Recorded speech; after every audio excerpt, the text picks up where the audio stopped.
My hands were shaking as I slid the bolt open. It was a new bolt, freshly oiled, on the outside of my basement door. My 4-year-old son was in there. The light switch flickered and died, plunging the room into darkness. Using my phone's flashlight, I scanned the damp, musty space. Then I saw him, curled in a corner, shivering, his face streaked with silent tears. He didn't even cry out for me. He just flinched from the light. And upstairs, the woman who did this, his grandmother, was calmly sipping tea, telling me I needed to learn a thing or two about discipline. She called it discipline when she locked my 4-year-old son in our cold, dark basement. My husband told me I was overreacting. He told me I was being dramatic. But he couldn't argue with the doctor's chilling, 5-page report, and that report, detailing every psychological and emotional scar, gave me all the fuel I needed to make her entire world go up in flames. Before my life turned into evidence for a court case, it was pretty normal. Or as normal as it gets when you marry the only son of a woman like Brenda. My husband, Mark, is a good man, but when it comes to his mother, he has a blind spot the size of a planet. I should have seen the red flags before we even had our son Leo. I remember one Thanksgiving when she completely rearranged my entire kitchen while I was taking a shower, muttering about how no one could find anything in my creative system. But the moment Leo was born, Brenda's help went from a minor headache to a full-blown campaign of stomping all over my boundaries. She'd show up unannounced, keys she'd had made without my permission jingling in her hand. She'd critique my parenting with a sickly sweet smile, telling me how she raised Mark the right way, which apparently involved a lot of letting him cry it out until he vomited. Builds character, she'd say with a dismissive wave. She once told a whole group of my friends at Leo's first birthday party that it was a shame he inherited my sensitive nature instead of Mark's resilience. She just loves her grandbaby, Mark would say with that familiar, helpless shrug after another one of her passive-aggressive jabs. It's just her way. She doesn't mean anything by it.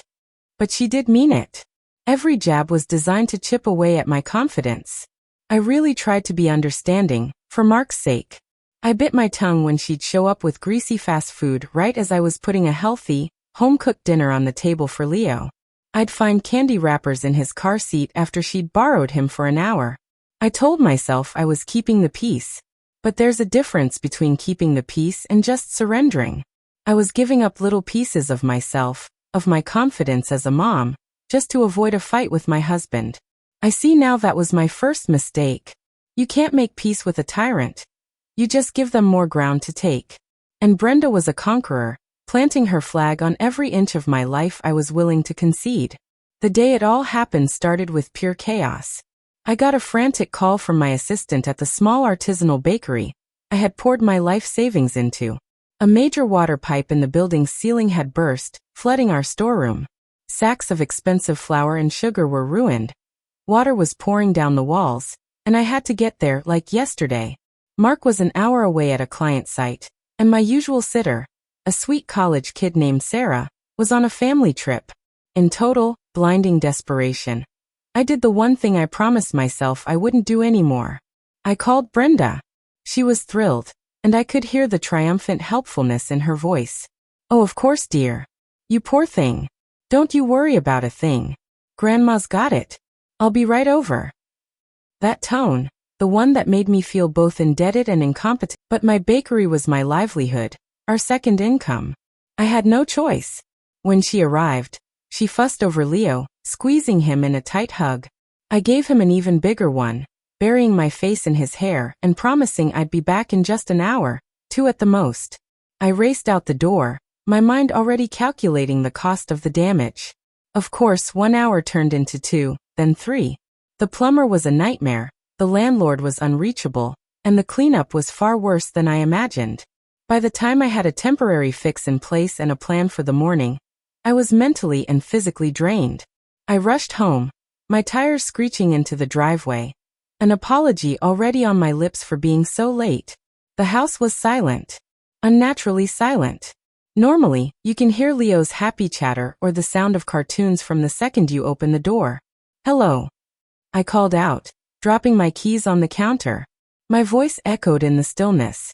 Brenda strolled out from the living room, calmly wiping her hands on a dish towel. She was sipping a cup of tea. "Oh, you're back," she said, her tone utterly casual. "Where's Leo?" I asked, my heart starting to hammer against my ribs. A primal parental alarm was starting to blare in my head. "He's having a timeout," she said lightly, not meeting my eye. "He was being an absolute terror. Threw his toys right after you left. You really have to be firmer with him, you know." He was screaming and carrying on. "A timeout? For how long? Where is he?" I was already pushing past her, my eyes scanning the empty living room. I ran up the stairs, checking his empty bedroom, shouting his name. Nothing. Just an eerie silence. I came back down, my panic rising. Then my eyes landed on the basement door. We never, ever used the basement. It was a cold, unfinished space with a concrete floor and a single bare bulb. And I saw something that made my blood run cold. There was an old, rusty bolt lock on the outside of the door. A relic from the previous owners we'd never bothered to remove. Only now it wasn't rusty. It was shiny, oiled, and it was slid shut. My hands were shaking so hard I could barely grip it. The metallic scrape as I threw the bolt open was the loudest sound I'd ever heard. "Low!" I screamed, my voice cracking as I flipped the light switch. The bulb flickered once, then died. Just darkness. I pulled out my phone, my fingers fumbling to turn on the flashlight. The beam cut through the musty, damp air. And there he was. My 4-year-old boy, huddled in the far corner on the bare, cold concrete. He was just in a thin t-shirt and shorts, his little body trembling uncontrollably, his knees pulled up to his chest. He wasn't crying anymore. He was past that. He was just making these tiny hiccuping sounds, his face streaked with dried tears. When the flashlight beam hit him, he flinched and squeezed his eyes shut like a scared, cornered animal. I ran and scooped him into my arms. His skin was like ice. I carried his limp, shivering body upstairs, my mind a white-hot blur of rage.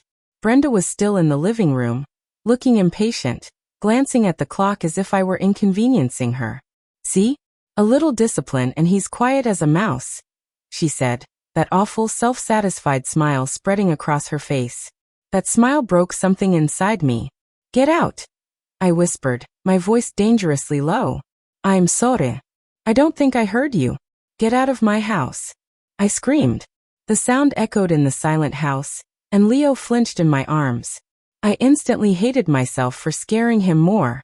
I lowered my voice, but filled every word with venom.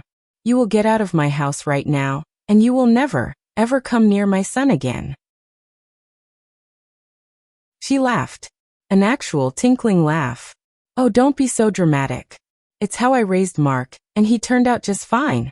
A little time in the dark teaches them respect. You're too soft on him. That's the real problem."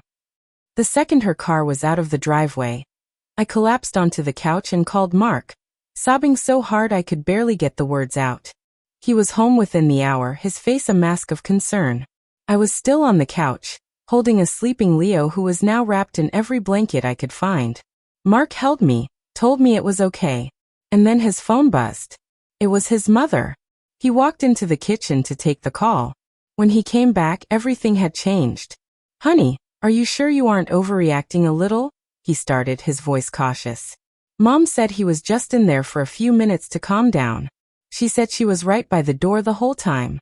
She said that old lock probably just got stuck when she closed the door." It felt like a physical blow. Overreacting? Mark. He was locked in the cold and dark for nearly 3 hours. He was terrified.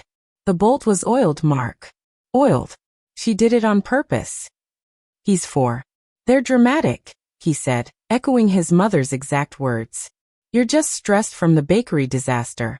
Let's not turn a simple timeout into a huge thing. Mom feels terrible that you're so upset." That night, Leo woke up screaming from a nightmare, crying about the dark monster. The next day, he wouldn't let go of my leg, not even when I had to use the bathroom. He was quiet and jumpy, and when a shadow from a passing cloud darkened the room, he burst into tears. This wasn't a little thing. This was a nightmare, and my husband was siding with the monster who had created it. He said I was hysterical. I said I was being a mother. That afternoon, shaking with a mixture of rage and resolve, I booked an appointment with Leo's pediatrician. Sitting in the doctor's office the next day, I explained everything, feeling like I was going crazy just saying it all out loud. The spilled coffee, the flooded bakery, the silent house, the oiled bolt. I felt like I had to justify my own sanity. The doctor, a kind man in his 50s named Dr. Miller, who had known Leo since he was born, listened without interruption. His face grew more and more serious with every word. He then did a thorough checkup on Leo, but he was watching his behavior just as much as his physical state. He noted how Leo clung to me, how he startled when a nurse dropped a metal chart outside the door. Afterward, he brought me into his office alone and closed the door. "Mrs. Evans," he began, his voice gentle but firm. "What you're describing, and more importantly, what I'm seeing in your son, the withdrawal, the intense startle response, the new onset fear of the dark, it's all very concerning." He picked up a file. Physically, he was cold when you brought him in, but thankfully not dangerously hypothermic. But what your mother-in-law did, that wasn't discipline. For a 4-year-old, being locked in a cold, dark, unfamiliar place by a caregiver is a significant traumatic event. Those words, traumatic event, concerning, were a lifeline in an ocean of gaslighting.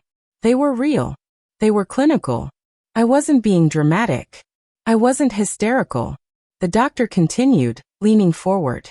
A child his age can't process this logically. He can't understand time out.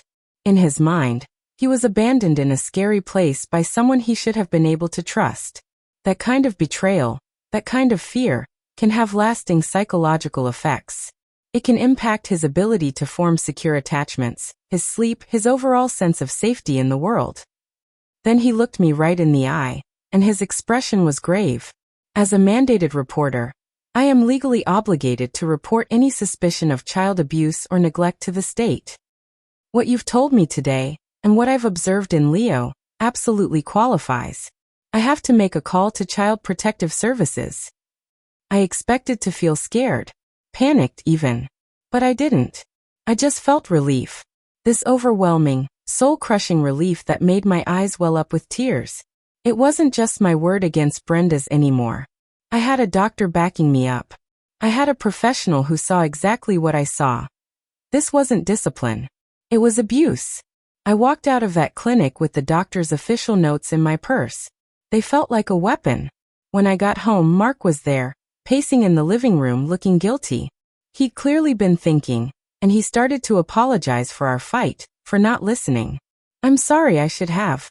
I just held up my hand, stopping him. I walked to the kitchen table and slid the multi-page report across the polished wood. I watched the color drain from his face as he read it. He wasn't reading my hysterical words anymore. He was reading the cold, clinical observations of a medical professional. He saw the phrases, significant psychological trauma, heightened startle response, acute anxiety, mandated report to Child Protective Services. He looked up at me, his eyes wide with a horror he could no longer deny or dismiss. "Oh God," he whispered, the paper trembling in his hand. "What did she do? What did we let her do?" I said, my voice ice cold. "I'm done, Mark. I'm done keeping the peace, and I'm done being called dramatic. My only priority now is protecting our son. That means your mother is never, ever alone with him again. Not for a minute, not for a second. And you have a choice to make. You stand with your son, or you stand with your mother. There is no middle ground here." But I already knew my own choice had been made. Forgiveness wasn't an option. Now that the system was getting involved, I wasn't going to just sit back. My revenge wouldn't be loud or fiery. It would be cold, systematic, and completely by the book. I was going to use the truth, the one they tried so hard to make me deny, to take her world apart, piece by piece. The days that followed were a blur of interviews. A kind but no-nonsense woman from CPS came to our home. Then 2 police detectives. I was calm, I was clear, and I had my evidence. I gave my statement, provided the doctor's findings, showed them the freshly oiled bolt on the basement door, and walked them through every time Brenda had crossed a line, establishing a pattern of disregard for my parental authority. When the police finally questioned Brenda, her folksy story about old-fashioned discipline crumbled under professional scrutiny. Her manipulations and attempts to cry and play the victim didn't work on them. Eventually, the district attorney's office filed charges for felony child endangerment. The family exploded. Aunts and uncles I barely knew called, leaving furious voicemails, telling me I was tearing the family apart over a little misunderstanding. I didn't argue. I just had my lawyer send each of them a copy of the police report summary. The calls stopped. As the news of the official charges spread through her church group and her tight-knit community, her friends started to disappear.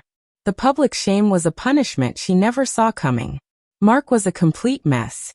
He begged, he cried, he promised things would be different. He went to every meeting with me, supported me completely, and cut off his mother entirely. But trust, once it's shattered like that, doesn't just get glued back together. He had failed the single most important test of his life. Protecting his own child from harm he knew was possible. He had chosen peace over protection. I filed for divorce.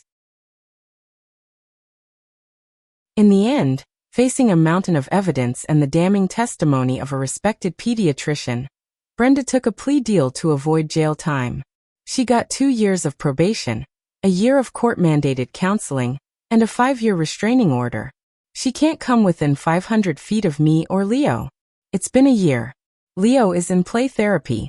He still has nightmares sometimes, but that happy, bubbly, loud little boy is slowly, surely coming back. We moved to a new town for a fresh start, and my bakery is doing great. I found a strength in myself I never knew I had. Mark is in therapy too. He sends letters and supports Leo financially, but he knows the bridge he burned isn't one I'm ready to rebuild. As for Brenda, I hear her life is very, very quiet. The friends are gone, the family gatherings are unbearably awkward, and her own son won't speak to her. She didn't just lock a child in a basement. She locked herself in a prison of her own making. And she'll have to sit in it, all alone in the silence. This was the hardest thing I've ever gone through, and I'm sure some people will think I went too far. So I have to ask you, what would you have done? Let me know your thoughts in the comments. And if you believe in standing up for the truth, make sure to like this video and subscribe for more stories.